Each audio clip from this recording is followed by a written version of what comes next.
Shalom Bapak Ibu Saudara-saudaraku yang terkasih dalam Tuhan Yesus Kristus. Selamat pagi, salam sejahtera bagi kita semua, dimanapun saudara-saudara berada. Selamat datang kembali di Renungan Kristen pada pagi hari ini. Kiranya saudara semua dalam keadaan sehat selalu, dan semoga damai dan sukacita oleh Roh Kudus melimpah dalam hati dan kehidupan saudara semua. Sebelum kita mendengarkan renungan firman Tuhan pada pagi hari ini, mari terlebih dahulu kita berdoa.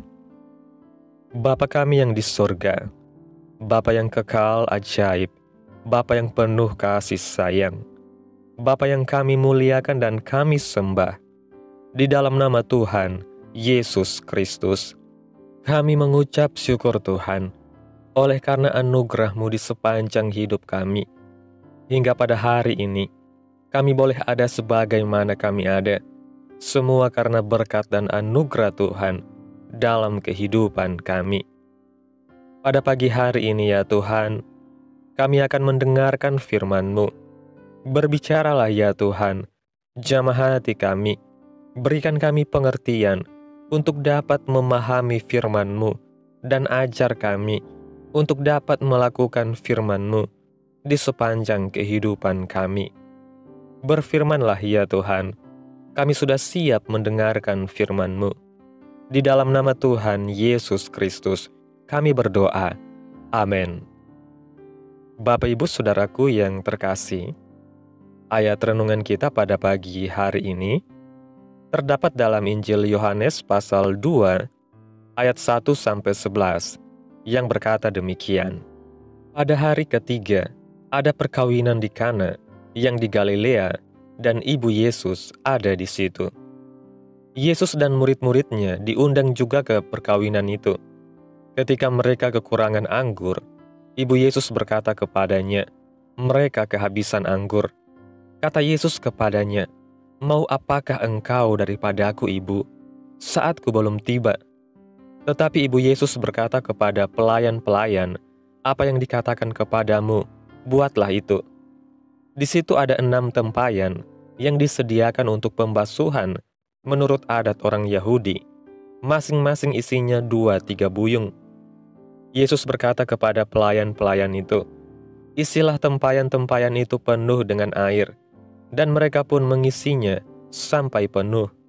Lalu kata Yesus kepada mereka, "Sekarang cedoklah dan bawalah kepada pemimpin pesta." Lalu mereka pun membawanya. Setelah pemimpin pesta itu mengecap air yang telah menjadi anggur itu, dan ia tidak tahu dari mana datangnya, tetapi pelayan-pelayan yang mencedok air itu mengetahuinya. Ia memanggil mempelai laki-laki dan berkata kepadanya, "Setiap orang menghidangkan anggur yang baik dahulu, dan sesudah orang puas minum, barulah yang kurang baik. Akan tetapi, engkau menyimpan anggur yang baik sampai sekarang." Hal itu dibuat Yesus di Kana, yang di Galilea, sebagai yang pertama dari tanda-tandanya, dan dengan itu, ia telah menyatakan kemuliaannya, dan murid-muridnya percaya kepadanya. Bapak Ibu Saudaraku yang terkasih, setiap kisah atau peristiwa yang dicatat dalam Alkitab menyingkapkan maksud, kehendak, petunjuk, dan rencana Allah bagi manusia, khususnya kepada orang percaya. Dalam perikop ini dikisahkan tentang Yesus, murid-muridnya, dan ibu Yesus diundang ke sebuah pesta perkawinan di kota Kana. Perkawinan adalah sesuatu yang sakral dan serius. Karena itu, setiap pesta perkawinan selalu dipersiapkan dengan baik dan mendetail, sehingga pada waktu hari H, semuanya berjalan dengan baik. Kita yakin bahwa pesta di Kana juga dipersiapkan dengan sebaik-baiknya, baik dalam hal jumlah undangan, konsumsi, tempat acara, pelayan-pelayan pesta, dan lain-lain sebagainya. Tetapi yang terjadi bahwa ketika pesta berlangsung, mereka kehabisan anggur. Tentu ini di luar dugaan pemimpin pesta. Namun ini sebuah pelajaran rohani bagi kita, bahwa sehebat, atau sebaik apapun manusia mempersiapkan hidup atau masa depannya, harus diketahui bahwa nanti dalam perjalanan hidup bisa terjadi secara tiba-tiba sesuatu masalah yang tidak terduga atau mendadak. Misalnya, serangan sakit penyakit, masalah keuangan, bencana, dan lain sebagainya. Namun tujuan sebenarnya adalah supaya manusia datang kepada Yesus. Ketika berada dalam kesulitan hidup, kita mesti lari kepada Yesus, sebab di dalam Yesus kita bisa mengharapkan mujizat dan pertolongan yang sejati. Jangan mengandalkan kekuatan sendiri, sebab akibatnya kita akan selalu dililit persoalan, tidak pernah bisa keluar dari masalah. Belajar dari kisah Alkitab ini, bagaimana jalan keluar dari masalah, dan bagaimana supaya mujizat Tuhan terjadi dalam hidup kita. Yang pertama, miliki hati hamba. Dalam ayatnya yang kelima dikatakan, apa yang dikatakan kepadamu, buatlah itu. Melakukan apa yang diperintahkan tuannya adalah ciri seorang hamba. Seorang hamba akan mengerjakan apa saja yang tuannya inginkan. Untuk menyaksikan mujizat Tuhan, kita harus taat melakukan perintah Tuhan. Beberapa orang Kristen ketika baru bertobat dan mengenal Tuhan, mereka begitu setia dan taat kepada Tuhan. Namun seiring berjalannya waktu, mereka berubah, tidak lagi setia dan taat. Bapak Ibu Saudaraku yang terkasih, jangan pernah berubah ketaatan kita kepada Tuhan. Lihat, yang menyaksikan secara langsung mujizat terjadi adalah para pelayan-pelayan, hamba-hamba yang taat kepada perintah Yesus, bukan pemimpin pesta ataupun mempelai. Karena itu, jangan izinkan hati kita berubah, miliki hati hamba yang senantiasa taat melayani Allah. Yang kedua, penuhi hidup kita dengan air. Dalam ayat yang ke-7 mengatakan, isilah tempayan-tempayan itu penuh dengan air.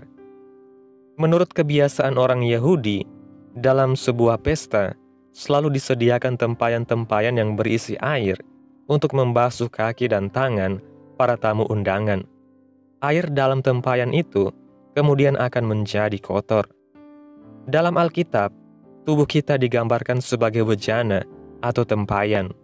Dalam kitab 2 Korintus pasal 4 ayat 7 mengatakan, "Tetapi harta ini kami punyai dalam bejana tanah liat, supaya nyata bahwa kekuatan yang melimpah-limpah itu berasal dari Allah, bukan dari diri kami." Bapak Ibu Saudaraku yang terkasih, air berbicara tentang Roh Kudus. Dalam Injil Yohanes pasal 7 ayat 38 dan 39 mengatakan, "Barang siapa percaya kepadaku, seperti yang dikatakan oleh kitab suci, dari dalam hatinya akan mengalir aliran-aliran air hidup." Yang dimaksudkannya ialah roh yang akan diterima oleh mereka yang percaya kepadanya. Sebab roh itu belum datang karena Yesus belum dimuliakan. Air juga berbicara tentang firman Tuhan. Supaya kita melihat mujizat Tuhan setiap hari, maka kita mesti mengisi hidup kita dengan firman Tuhan. Kita perlu mengundang Roh Kudus diam dalam hidup kita. Yang ketiga, bertindak. Dalam ayatnya yang ke-8 mengatakan, "Sekarang cedoklah dan bawalah kepada pemimpin pesta." Mungkin kita bertanya, kapan mujizat itu terjadi? Yaitu air berubah menjadi anggur. Apakah pada waktu air dituangkan ke tempayan-tempayan, ataukah beberapa menit setelah air itu berada di dalam tempayan? Dalam kitab Yakobus pasal 2 ayat 17 mengatakan, "Demikian juga halnya dengan iman. Jika iman itu tidak disertai perbuatan, maka iman itu pada hakikatnya adalah mati." Sesuai dengan firman Tuhan yang ditulis Yakobus, dapat kita simpulkan bahwa mujizat air berubah menjadi anggur terjadi ketika para pelayan-pelayan bertindak membawanya kepada pemimpin pesta. Ini sebuah tindakan beresiko, sebab kalau salah, mereka bisa dipecat dan kehilangan pekerjaan. Adalah kebenaran bahwa mujizat terjadi ketika iman kita disertai dengan tindakan. Misalnya, seseorang mengharapkan sebuah usaha yang besar. Setiap hari dia doakan, dan katanya dia percaya bahwa Tuhan pasti menjawab doanya. Tetapi harapan itu tidak akan pernah terwujud kalau untuk membuka warung kecil saja, orang itu takut atau tidak berani. Dia tidak berani membuka warung sebab dia takut nanti tidak ada pembeli. Seharusnya, karena dia sudah berdoa, percaya kepada Yesus, maka dia mesti berani memulai, berani melangkah, sebab Tuhan pasti sertai dan dengan kuasa dan mujizat Tuhan. Karena itu, beranilah bertindak tentang sesuatu hal sesuai dengan ukuran iman kita masing-masing, maka mujizat Tuhan pasti terjadi. Bapak Ibu Saudaraku yang terkasih, kiranya mujizat terjadi dalam kehidupan kita semua. Sesuatu yang kelihatannya mustahil akan menjadi mungkin karena kita datang kepada Yesus. Kita taat kepada perintahnya, setiap hari kita penuhi hidup kita dengan air surgawi dan bertindak dengan iman. Akhirnya kita mengenal kuasa Tuhan, mujizat Tuhan terjadi dalam hidup kita. Bukan hanya dari kata orang saja, kita mendengar tentang mujizat Tuhan, tetapi kita sendiri pun melihat dan mengalami kuasa Tuhan yang besar itu. Bapak Ibu Saudaraku yang terkasih, kesimpulan renungan pada pagi hari ini, melalui kisah perkawinan di Kana, kita belajar bahwa dalam hidup ini, sehebat apapun kita mempersiapkan segala sesuatu, selalu ada kemungkinan kita menghadapi hal-hal yang tak terduga. Namun, Tuhan Yesus hadir bukan hanya sebagai tamu dalam hidup kita, tetapi sebagai sumber pertolongan yang sejati. Kuncinya adalah memiliki hati seorang hamba yang taat, senantiasa mengisi hidup kita dengan firman Tuhan dan Roh Kudus, serta berani melangkah dalam iman. Mujizat Tuhan tidak terjadi pada mereka yang hanya mendengar dan menunggu, tetapi pada mereka yang mau percaya, bertindak, dan menyerahkan hidupnya sepenuhnya kepada Tuhan. Apapun keadaan kita hari ini, apakah kita sedang kekurangan, sedang menghadapi kesulitan, atau berada di tengah-tengah pergumulan berat, ingatlah bahwa mujizat Tuhan masih nyata.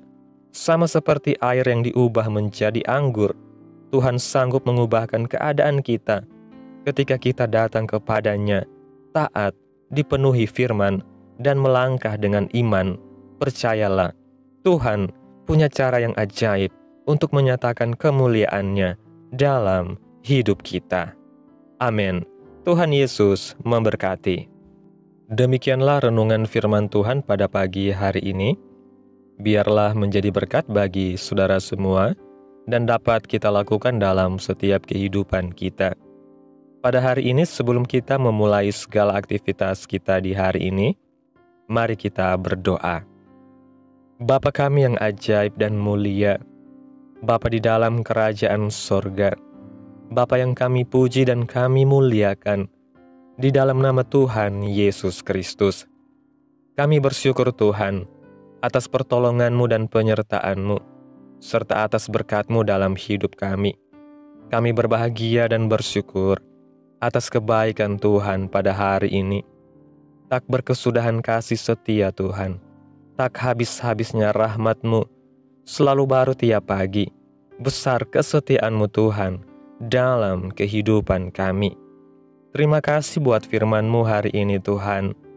Kami bersyukur untuk firman-Mu yang mengajarkan kami bahwa Engkau adalah Allah yang sanggup mengubah air menjadi anggur, Allah yang sanggup melakukan perkara yang mustahil bagi manusia. Kami belajar ya Tuhan, bahwa ketaatan, kepenuhan Roh Kudus, dan tindakan iman adalah kunci untuk menyaksikan mujizat-Mu terjadi dalam hidup kami. Terima kasih buat firman-Mu Tuhan, tanamkan dalam hati kami, dan mampukanlah kami Tuhan, untuk dapat melakukan firman-Mu sesuai dengan kehendak-Mu. Biarlah perkataan-Mu menyegarkan jiwa kami, menghidupkan hati yang lemah dan lesu, dan membangkitkan harapan dan kasih. Memberkati umat-Mu yang sudah mendengarkan firman-Mu hari ini. Berkati di setiap saat, tempat, dan kondisi hidup mereka, agar senantiasa selalu merindukan dan membutuhkan firman-Mu sebagai pelita kebenaran yang memerdekakan dan penghiburan yang menguatkan. Ajarilah kami bahasa firman-Mu dan bimbinglah kami untuk selalu hidup sesuai kehendak-Mu, agar kami selalu dekat kepadamu. Terima kasih Tuhan Yesus, buat kesempatan hidup yang masih Engkau berikan. Kami mau pakai untuk hormat dan kemuliaan nama-Mu. Segala pergumulan dan persoalan hidup kami serahkan di dalam tangan-Mu. Engkau yang akan menyelesaikannya bagi kami. Kami hanya berharap kepadamu. Hamba berdoa Tuhan, buat umat-umat-Mu yang sudah mendengarkan renungan pada hari ini, yang saat ini sedang mengalami sakit penyakit, pergumulan masalah, kebutuhan ekonomi. Tuhan kiranya jamah kehidupan umat-umat-Mu. Tuhan sembuhkan sakit penyakit mereka. Tuhan pulihkan keadaan umat-umat-Mu, memberkati perekonomian mereka, serta berikan jalan keluar di setiap pergumulan masalah yang umat-umat-Mu sedang hadapi. Dan ajarlah kami ya Tuhan, untuk selalu berharap dan percaya sepenuhnya kepada Tuhan Yesus. Kiranya Tuhan Yesus terus memberkati kehidupan kami, sanak saudara kami, keluarga kami, daerah tempat tinggal kami, bangsa dan negara kami, pemerintah-pemerintah kami. Biarlah semuanya Tuhan dalam perlindungan-Mu, dan jadilah sesuai kehendak-Mu yang terbaik dalam kehidupan kami. Pada hari ini ya Tuhan, kami anak-anak-Mu akan melakukan berbagai aktivitas. Kami akan bekerja dan menjalankan tanggung jawab kami. Kiranya Tuhan yang mampukan. Kami serahkan seluruh rencana dan agenda hari ini ke dalam tangan Tuhan. Biar Tuhan yang berkarya, dan biarkan semua rencana sesuai dengan kehendak-Mu. Tutup bungkus kami oleh kuasa-Mu Tuhan. Hindarkan kami dari segala kecelakaan, mara bahaya, sakit penyakit, orang-orang jahat, kuasa-kuasa kegelapan, iblis, bencana-bencana alam, hal-hal yang tidak kami inginkan. Tuhan singkirkan, Tuhan jauhkan, Tuhan hancurkan, hanya di dalam nama Yesus. Ampuni dosa dan kesalahan kami Tuhan. Jadikan kami pribadi yang lebih baik setiap harinya. Jagai kehidupan keluarga kami. Berikan kami kesehatan, dan tuntun kami di jalan-Mu yang benar. Terima kasih ya Tuhan. Inilah yang menjadi doa kami. Mari sama-sama kita berdoa. Bapa kami. Bapa kami yang di sorga, dikuduskanlah nama-Mu. Datanglah kerajaan-Mu. Jadilah kehendak-Mu di bumi seperti di sorga. Berikanlah kami pada hari ini makanan kami yang secukupnya, dan ampunilah kami akan kesalahan kami, seperti kami juga mengampuni orang yang bersalah kepada kami. Dan janganlah membawa kami ke dalam pencobaan, tetapi lepaskanlah kami daripada yang jahat. Karena Engkaulah yang mempunyai kerajaan, dan kuasa, dan kemuliaan, sampai selama-lamanya. Amin. Selamat pagi, selamat beraktivitas. Tuhan Yesus memberkati kita semua. Amin.